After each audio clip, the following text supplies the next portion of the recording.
Hi అండి, నేను మీ స్వాతిని. Welcome to Swathi Sai Varun blogs. ఇక్కడ మనం మైసూర్ బోండా చేసుకుంటున్నాం. దానికి ఒక కప్పు మైదా పిండి, ఒక కప్పు పెరుగు ఉండాలి. సేమ్ కప్పుతో మెజర్మెంట్ తీసుకోవచ్చు. నేను ఈ కప్పు వాడుతున్నాను, మెజర్మెంట్ కప్స్. మీకు ఇంట్లో ఏదైనా కప్స్ ఉంటే కూడా ఒకటే కప్పుతో మెజర్మెంట్స్ తీసుకోండి. ఒక కప్పు మైదా అయితే ఒక కప్పు పెరుగు. మీకు హెల్త్ కాన్షియస్ అనుకుంటే మీరు గోధుమ పిండి కూడా వాడుకోవచ్చు మైదా పిండి ప్లేస్లో. ఇక్కడ 3 స్పూన్స్ వరిపిండి వేసుకుంటే మనకి రైస్ ఫ్లోర్ అనమాట వేసుకుంటే మనకి క్రిస్పీగా ఉంటాయి బోండాలు. మెత్తగా సాగుతూ ఉన్నట్టు ఉండకుండా మనకు తినడానికి బాగుంటాయి. మళ్ళీ half teaspoon baking soda వేసుకోండి, వంట సోడా అంటారు కదా అది. మళ్ళీ ఉప్పు వేసుకొని తగినంత మనం కలుపుకోవాలి. దీన్ని బాగా బీట్ చేయాలి. ఒక 5 మినిట్స్ వరకు మీరు అలా బీట్ చేస్తూ ఉండండి. నేను చూపించిన కన్సిస్టెన్సీకి రావాలన్నమాట. ఇలా తిప్పుతూ ఉండండి. మీరు నార్మల్గా మనం దీనితోటి పల్లీ చట్నీ చేసుకొని తింటే బాగుంటుంది. మనకేమి బ్యాటర్స్ ముందు రోజు నైట్ అంతా వేసుకొని చేసుకోవాల్సిన పని లేదు. అప్పటికప్పుడు ఇన్స్టెంట్గా చేసుకోవడానికి ఒక 20 మినిట్స్ పక్కన పెట్టుకొని నానబెట్టుకొని చేసేసుకోవచ్చు. ఇందులోకి మనం కావాల్సినవన్నీ వేసుకొని చూడండి. ఇక్కడ ఇలా కనిపిస్తుంది కదా, ఇలా కనిపించినప్పటి నుంచి ఇలా లంప్స్ లాగా ఉంది కదా, ఇప్పుడు లంప్స్లా లేకుండా అది సాఫ్ట్గా రావాలన్నమాట. ఒకవేళ మీకు ఇక్కడ కన్సిస్టెన్సీ ఏమైనా లూజ్గా ఉన్నట్టు అనిపించినా కూడా మీరు మైదా పిండి వేసుకోవచ్చు. ఆర్ మీకు టైట్గా అనిపించినా కూడా మీరు కొంచెం వాటర్ వేసుకొని దాని బ్యాటర్ని బాగా బీట్ చేయాలన్నమాట. ఇది బీట్ చేసిన బట్టే బోండాలు ఉంటాయండి. బీట్ చేసిన బట్టే బోండాలు మనకి ఫ్లఫీగా వస్తాయి.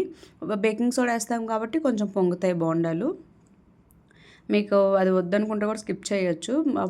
మాకు పొంగనవసరం లేదు, హెల్తీగా ఉంటుందని చెప్పేసి అంటే మీరు అది కూడా స్కిప్ చేయొచ్చు. చూడండి, ఇలా మనం బీట్ చేస్తూనే ఉండాలి, దాన్ని స్టాప్ చేయకూడదు. బీట్ చేస్తూ ఉంటే చూడండి ఎలా కన్సిస్టెన్సీకి వచ్చిందో. అది ఎక్కడ లంప్స్ ఏం లేకుండా చాలా సాఫ్ట్గా వచ్చేస్తుంది అనమాట బ్యాటర్ అనేది.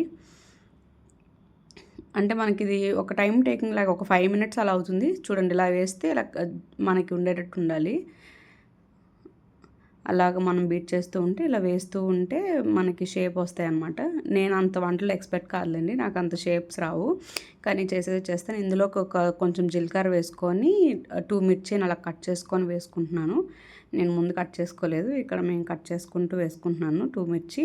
మీకు కావాలనుకుంటే మిర్చి, జీలకర్ర, అల్లము కలిపి దంచేసి కూడా వేసుకోవచ్చు. నేను రెసిపీ యూట్యూబ్లో చూసే నేర్చుకున్నానండి. బాగా వస్తాయి ప్రతిసారి చేసిన ప్రతిసారిను.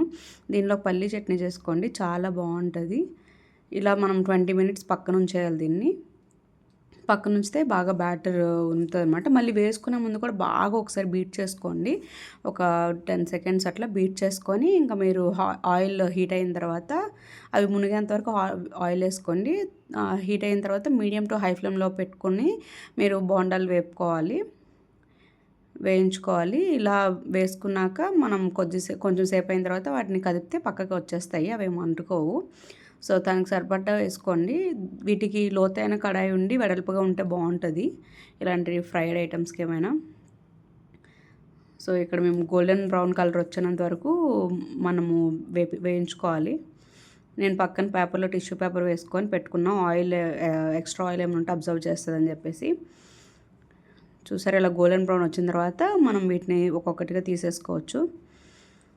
తీసేసుకొని మిగతావన్నీ కూడా ఇలానే వేసుకోవాలి. సో మీరు ఈ రెసిపీని ట్రై చేసి ఎలా ఉందో కమెంట్ సెక్షన్లో కమెంట్ చేసి చెప్పండి.